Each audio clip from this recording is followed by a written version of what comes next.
उत्तानपाद के राजा छोटी वाली से बड़ा प्रेम करते। सुनीति नाम की जो पत्नी थी उनका एक बालक था जिनका नाम ध्रुव जी था। बोलो ध्रुव जी महाराज की जय हो। एक दिन वो नन्हा सा बालक ध्रुव जी महाराज खेलते खेलते पिता के आंगन में आ गया। खेलते खेलते पिता के आंगन में आया, गद्दी पर बैठ गया, फिर गोद में बैठ गया। सौतेली माँ ने ध्रुव जी का हाथ पकड़ करके नीचे उतार दिया। इधर आओ, इस गद्दी पर और पिता की गोद में बैठने के, तुम राजा की गोद में बैठने के अधिकारी नहीं हो, तुम हमारी सौतेली के बेटा हो। तुम्हें इतना ही शौक है गद्दी में बैठने का और गोद पे बैठने का, तो भगवान का भजन करो। भगवान जब प्रसन्न हो जाएं तो भगवान से कहना हमको हमारी सौतेली माँ सुरुचि की कोख से जन्म दो, तभी तुम इस गद्दी पर बैठ सकते हो। ध्रुव जी तो छोटे से बालक थे, बात लग गई, रोने लगे। उन्हें तो कुछ समझ में न आया, रोते रोते घर आ गए। माँ ने कहा क्या बात है बेटा? रोने लगे, क्या बात है? माँ क्या बताएं? नहीं नहीं बोलो। कुछ बोल पाए, गला रुक गया, रोने लगे। तो सहपाठियों ने बताया सौतेली माँ ने डांटा है, ऐसा ऐसा कहा। अब देखो सुनीति क्या होती है। सुरुचि ने एक गलती की पूरी बातों में, क्या? अपनी कोख को भगवान के वरदान से बड़ा बता दिया कि तुम भगवान से वरदान मांगो, हमारी कोख से जन्म लो। ये गलती की। पर सुनीति देखना क्या अच्छाई है। ध्रुव जी की मां बोली बेटा कोई बात नहीं, वो भी तो तुम्हारी मां है। और उसने डांट दिया, बुरा ना मानो। एक बात बोले ध्रुव? हाँ बोलो मां।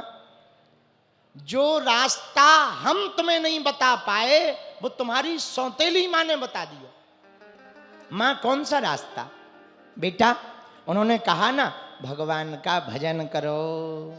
सच में बेटा भगवान का भजन ही सार है, बाकी सब बेकार है।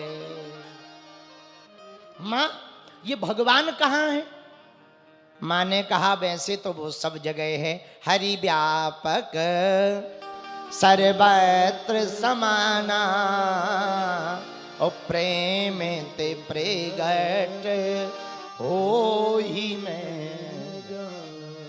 बेटा वैसे तो सब जगह है, पर यदि वन में जाकर के भजन तप करोगे तो भगवान जल्दी प्रकट हो जाएंगे। बोलो सीताराम, जोर से बोलो। ध्रुव जी बोले बस मां आज्ञा दो, अब हम जा रहे। नन्हे से बालक को पता नहीं जाना कहाँ है, भजन क्या है, भगवान क्या है, पर माता जी की बात चित्त में चोट कर गई। इसलिए लोग हमसे कहते महाराज बार बार कथा क्यों सुननी चाहिए? बार बार भगवान की कथा इसलिए सुननी चाहिए, कब कौन सी कथा के कौन सा भाव तुम्हारे चित्त में चोट कर जाए और भगवान की भक्ति हृदय में प्रकट हो जाए। ध्रुव जी महाराज माता जी से आज्ञा लेकर के जाने लगे। जैसे ही रास्ते में गए पिताजी को पता लगा, मंत्रियों को भेजा, जाओ लौटा लाओ। सुनो कह देना आधा राजपाट ले लो पर वापस लौटाओ। मंत्री गए, ध्रुव जी से बोले महाराज हमको आपके पिताजी राजा ने भेजा है। बोलो। उन्होंने कहा आधा राजपाट ले लो पर वापस लौटाओ। ध्रुव जी बोले भैया एक मिनट रुको। सोचने लगे जब रास्ते पर चलते ही आधा राजपाट मिल रहा, जरूर इस रास्ते में ज्यादा फायदा है। भगवान के रास्ते पे चले ही हैं, अभी भगवान मिले नहीं और आधा राजपाट मिल रहा, यही रास्ता बढ़िया है। बोले भैया पिताजी से धन्यवाद कह देना, हम तो जा रहे। मंत्री ने आके राजा को बताया, राजा ने फिर मंत्री को भेजा, नन्हा सा बालक है समझ नहीं आता, एक काम करो उससे कह देना पूरा राजपाट ले लो पर वापस लौट आओ। मंत्री फिर आया, राजा ने कहा पूरा राजपाट ले लो। ध्रुव जी ने सोचा जब पिताजी अपना राजपाट दे रहे, हमारी सौतेली माँ के डर के कारण भी हमें सौंप रहे हैं, जरूर इसी रास्ते में फायदा है, वापस लौटने में कोई फायदा नहीं है। बोलो सीताराम। मंत्री जी को वापस कर दिया और ध्रुव जी महाराज आगे की ओर चले गए। बोलो सीताराम।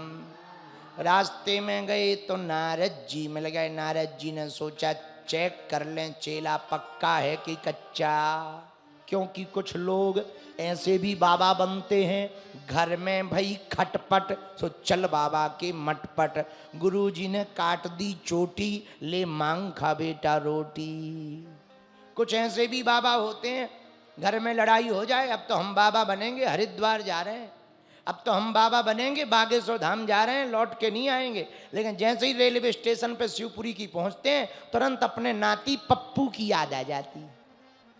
अरे भाई ये लड़ाई तो होती रहेगी, बाहर में गया नाती हमारे बिना मर जाएगा, बिना सो नहीं पाएगा, बाद में लड़ लेंगे, बाद में बाबा बन जाएंगे, पहले नाती को खिला लें, बोलो सीताराम। हाँ, ऐसी भी कई लोगों की भक्ति होती है, ऐसे भी कई लोग बाबा बनते हैं। तो नारद जी ने सोचा जरा चेक कर लें कच्चा चेला है कि पक्का चेला है। नारद जी ने पूछ लिया बेटा कहाँ जा रहे हो? बोले भगवान से मिल ले।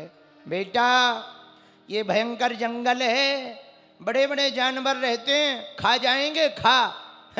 तो हंसते हुए बोले ध्रुव जी महाराज, बोले नारद जी हे गुरुदेव भूल गए आप, जंगल में मारने वाले यदि जानवर रहते हैं तो बचाने वाला परमात्मा भी तो इसी वन में रहता है। खूब डरवाया, लेकिन जब देख लिया नारद जी ने कि पक्का चेला है, सो मंत्र दे दिया, लो जी इस मंत्र का जाप करो और जाओ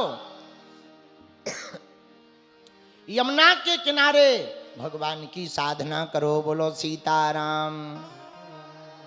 नारद जी से मंत्र लेकर के ध्रुव जी महाराज चल पड़े। तत्तात गच्छ भद्रम ते यमुनायास्तटं शुचि पुण्यम मधुवनम यत्र सानिध्यम नित्यदा हरे। यमुना के किनारे मथुरापुरी में जाकर स्नान करके श्री ध्रुव जी महाराज भजन करने लगे, बोलो सीताराम।